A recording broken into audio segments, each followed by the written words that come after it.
All right, you guys, happy 4th of July, or at least it's the 4th of July for me as I'm recording this. So chances are it will probably be after the 4th as you're listening to this, but still, happy Independence Day.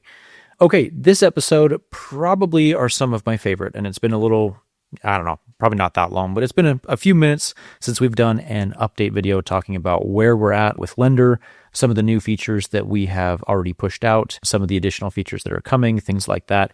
If you're on our mailing list, which I highly recommend, you'll get these in real time kind of as they're released, or sometimes we'll do a bigger announcement. We will, announce everything in one fell swoop, but I still want to dive in a little bit more detail, some of these different items, because it's difficult to grasp the full magnitude of how these work or how they look or how they function just in a simple email. So that's what we're talking about today. We've got about 20-ish new features that we've added to Lendr, and so I want to break each one of those down and kind of go over each one of them individually. So first things first, we now have added a lifetime interest earned metric onto the investor portals. This is not necessarily like monumental by any stretch of the imagination, but it is still really nice to be able to just have an additional metric for your investors to look at when they log into their portal, mainly because it just, again, it instills confidence, but it also gets them excited. For example, say you've got an investor who's got, 50 grand or 100 grand with you.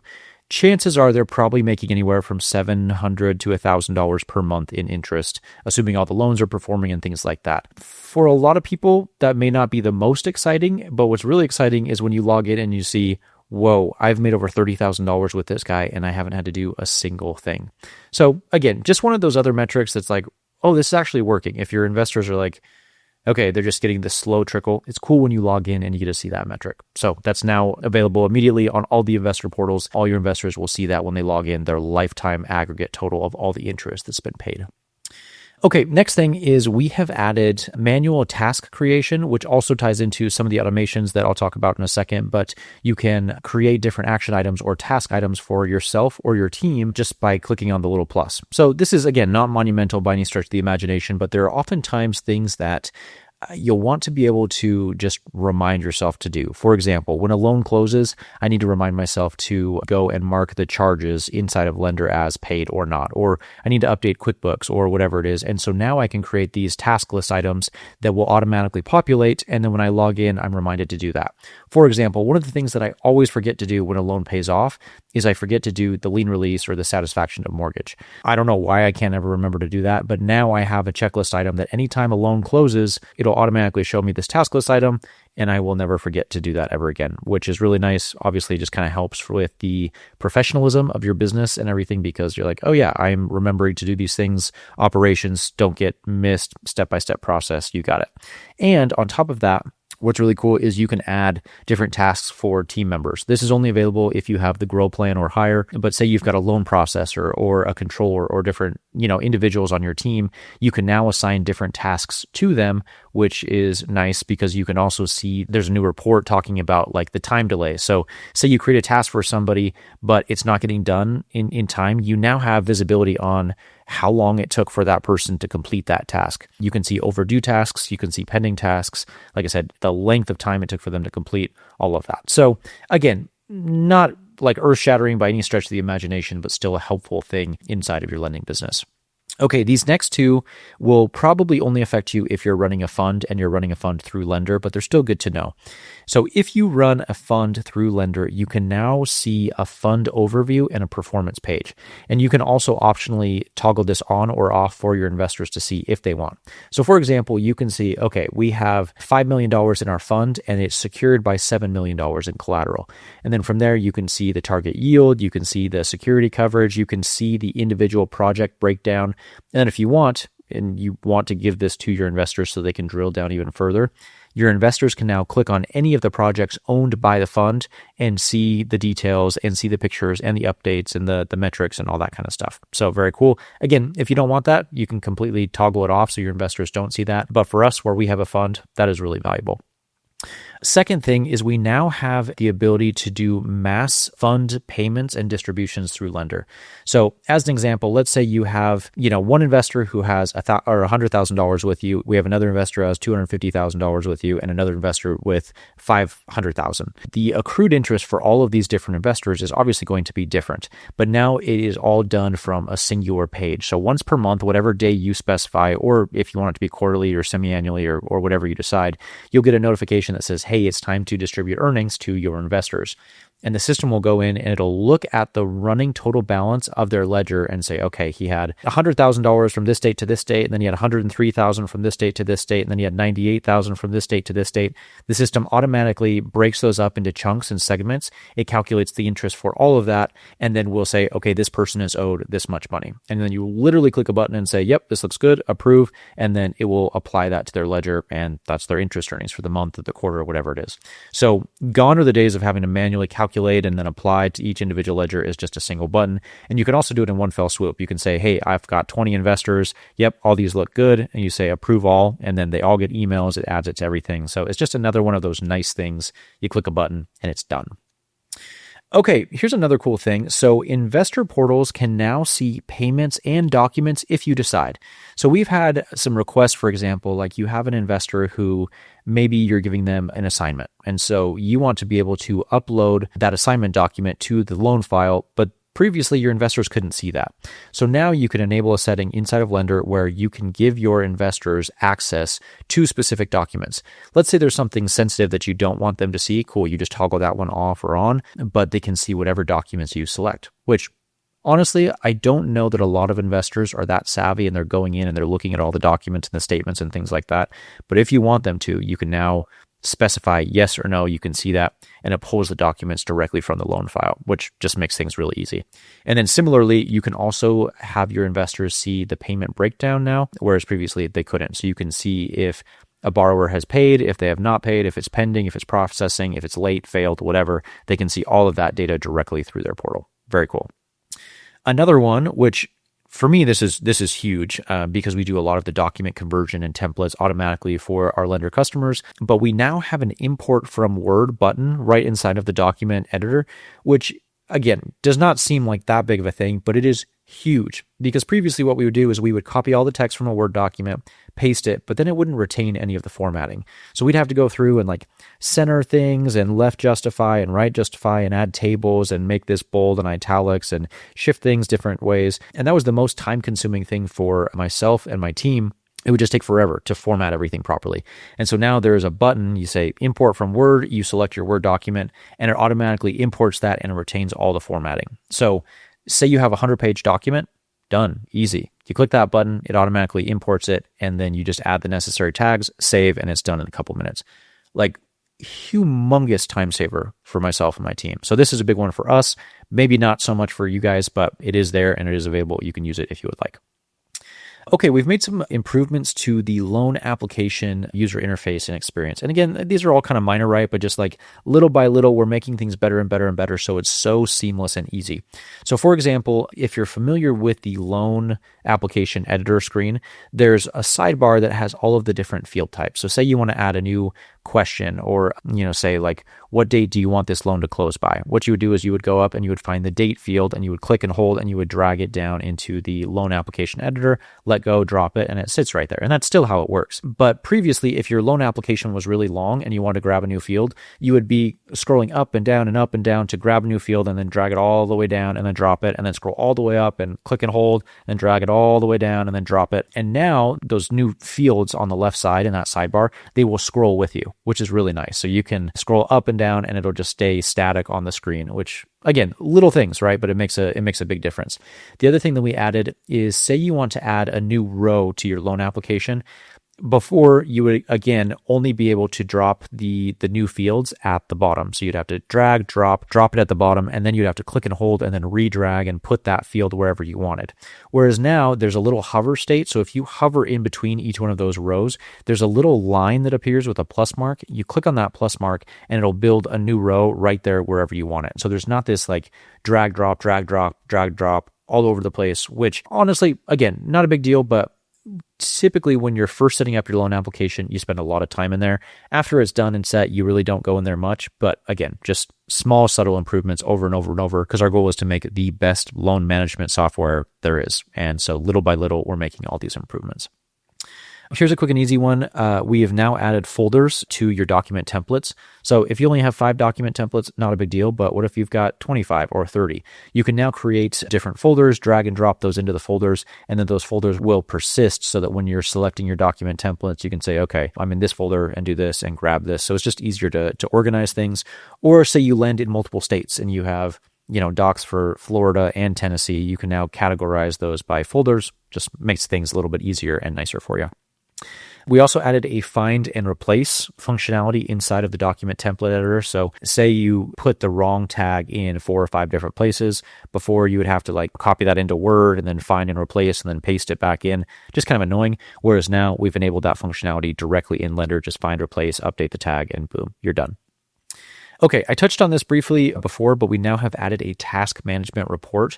This probably will not be as big a deal if you're on one of the lower plans, but on the grow and higher plans, you will have this where, again, you can see all of the outstanding tasks and action items for your team members, and you can see if there's any delays or the average length of time it's taking for your team to complete certain tasks or items. So if you've got Sarah, and Sarah sucks, and she takes forever to get her stuff completed, cool. Now you can go in and say, okay, Sarah, why are you taking 6 days to complete this task when it should take 5 minutes at most? So again, that's kind of nice. It's a very colorful, interactive report, and you can find that under the report section. Okay, another one, which is huge, is the pending interest earnings. So let's say, for example, we have an investor and it's the month of April, and they've had all of these different loans that have paid, and they've received portions of payments for all of these loans that they're invested in. So you've got 123 Main Street, 246 Main Street, 456 Main Street. Say they make $100 from 123 Main Street, and they make $200 from 246 Main Street, and they make $300 from 456 Main Street. So they've got $600 in total interest accrued. But the problem is there was previously no way of knowing, okay, I owe my investor $600 because it's an aggregate with all of these different transactions on their ledger. Now what happens is the system will go and it'll aggregate and add up all of those different charges and say, okay, you now owe your investor Sam $600. And there's a couple different things that you can do from here. You can just click a button that says create payout, and it'll automatically disperse that to them if you're using our ACH processor. If you're not using our ACH processor, you can still do that with a Notcha file, which again, I'll talk about in just a second. But it's nice. It says, look, this is what you owe. And then what happens is as soon as you distribute those earnings, say the $600, it'll create a new line item or a new transaction that says, okay, you have a new earnings distribution. And that is now the new cutoff point. So now when the month of May comes around, it starts to add up all those transactions line by line, sums them together, and then waits for another distribution transaction. And so it chunks it into different segments of time. And you can see, okay, I've paid Sam his $600 for April. This is the new amount that is owed for May, and the system just does that automatically. So again, nice to have feature. Okay, we have introduced Notcha files, which if you're not familiar with, a Notcha file is really just an ACH file. So it's the National Automated Clearing House Association, I believe is what that stands for.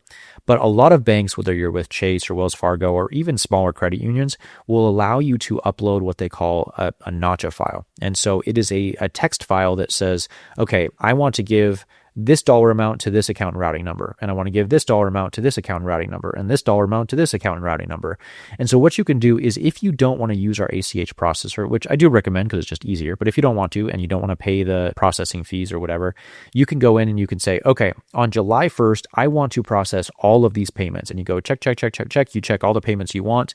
And then there will be a button that says bulk actions. You click on that and you say generate Notcha file.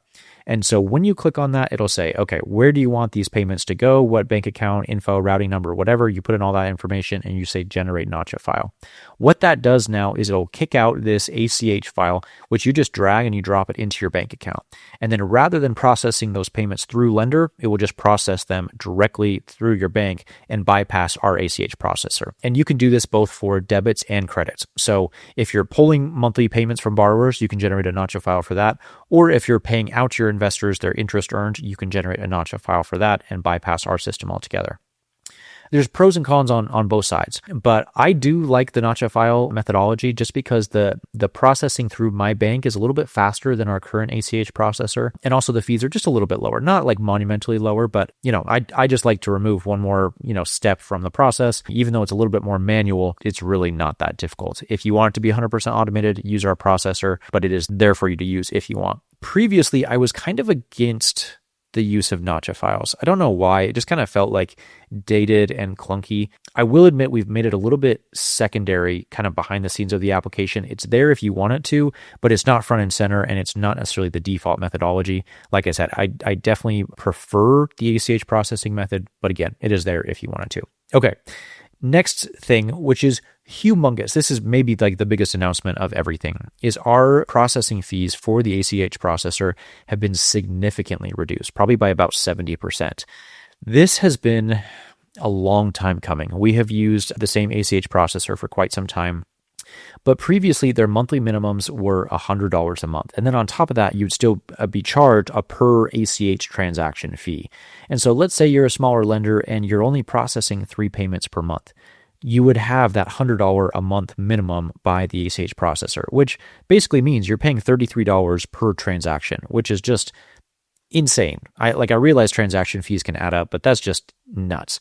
So we have been working with our ACH processor to get a special volume discount for our customers because, we do have so many customers on Lendr, and so they have approved a bulk discount, which is so nice. So what has happened now is the transactions have been reduced significantly and the monthly minimum has been reduced significantly as well.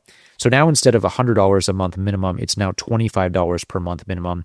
And there's a flat transaction fee of $1.50 as opposed to a percentage like it was before. So we have, just an example, we had a lender who was processing around $250,000 per month in monthly payments. And their processing bill was just stupid. It was exorbitant. It was like somewhere in the range of like $700 to $800, which, I realize you're processing a lot of payments, but that is a lot of money.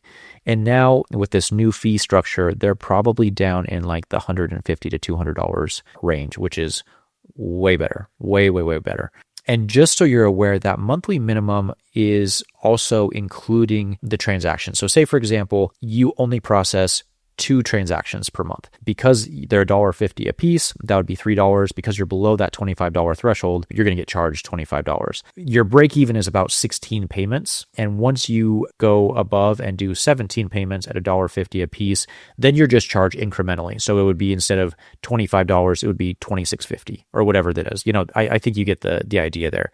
But like I said, this is humongous. Most people will see about a 70% reduction in ACH fees. Again, this is kind of a special deal that we have worked out with our ACH processor because we do have so many customers onboarding and using Lendr, but that is available immediately and you're welcome to use it right away. So huge improvement. That's probably the most exciting thing about this entire episode and the new features is the reduction in fees.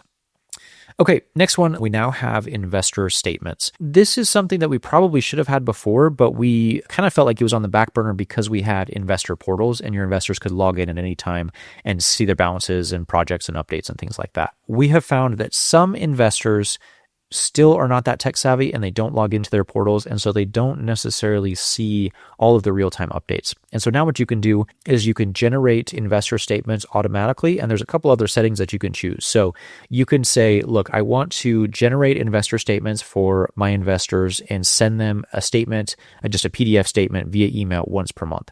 And then you can also customize that and you can say, hey, I want this to also automatically upload to the investor portal. So they have kind of a running total of all of their investor statements, which is really nice. Like I said, if you don't use the investor portals, these statements are there. And the statements are totally customizable. So you can change your logo, you can change the colors, you can change the branding, you can change the font, you can change all the different things. You can change the wording in the footer. You can kind of make it your own. So if your, the Lendr default color is blue, but if your logo is orange and green or whatever it is, you can modify the investor statements to match your branding, which is now kind of nice. Okay, we've made automations smarter. So a lot of times people will use automations, particularly in their pipeline. So say you have a loan that's moving from underwriting to pre-closing or whatever. You can set up these different automations to do certain actions. And we talked about that more in the previous update episode, which you can go back and listen to if you would like. But you basically set up these different triggers as it moves through your pipeline. It can do certain things like send texts or emails or fire off a webhook or a Zapier integration or whatever, whatever have you. We've now made automations smarter. Say you have a trigger set up and you move a loan file from underwriting to pre-closing and you have it send a text to a borrower. Sometimes you're like, oh, I didn't mean to do that. And you move this from one column to another. What it will do is it will obviously send a text. But if you move it back and forth, as long as you do it within a 2-minute window, it's not going to refire that automation, resend the text, redo the things again. So you're not going to have necessarily like duplicate charges or duplicate alerts or duplicate tasks created. The system is now smart enough that like if there was an oops, you can drag it back temporarily and then move it back again and it won't refire those. So just kind of some nice enhancements there. You can now search by cross-collateral. So in the system, you have your loan file. Oftentimes, these loans will have cross-collateral. And so say you have a loan that's 123 Main Street, but inside of that loan, you're also cross-collateralizing 246 Main Street just to be able to give your borrowers some additional leverage or whatever it may be. Before, there was no way of seeing that inside of this loan, there's this other property that we're collateralizing.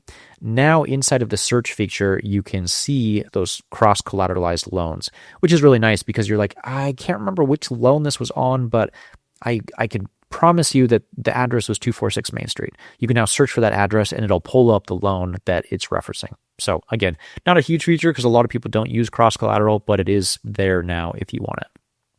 We have vastly improved the user interface for draw requests.